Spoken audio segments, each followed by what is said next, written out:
You're going into retirement, and are you excited and feeling confident, or do you feel anxious about it? And Clay was just sharing a story about someone that is feeling a little anxious. So Clay, why don't you share that? Yeah, so we have a client that we've worked with for probably 13 years and has been a do-it-yourselfer, likes investing, has enjoyed that piece of it. And they're in their 50s. They've made some great decisions. And he retired 9 months ago and started to take on more of his investments. And we do the other half of his investments. But now his wife would like to retire.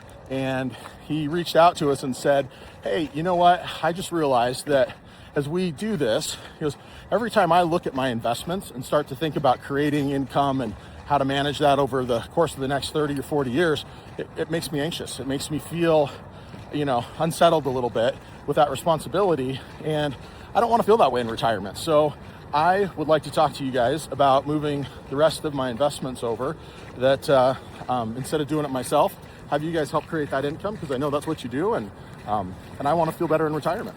So being anxious, fearful, fear of messing it up is really what that comes down to. So, that's why people work with people like us to help them with that, so that they're not the ones laying awake at night trying to make sure they don't screw it up. So, not that you will, but maybe you know what you're doing, but you're married, you're going into retirement, something happens to you.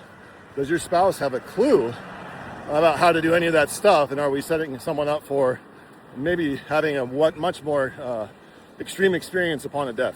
So something to think about, and do it yourself, don't do it yourself, but you can definitely offload that fear to professionals to make sure that you're not going to harm yourself, right? You're not going to blow yourself up overnight. And that's what we're here as fiduciaries, to make sure you're being put in a position to do the best that we can do based off of what's important to you. So that's the tip of the day. Have a great day, everybody.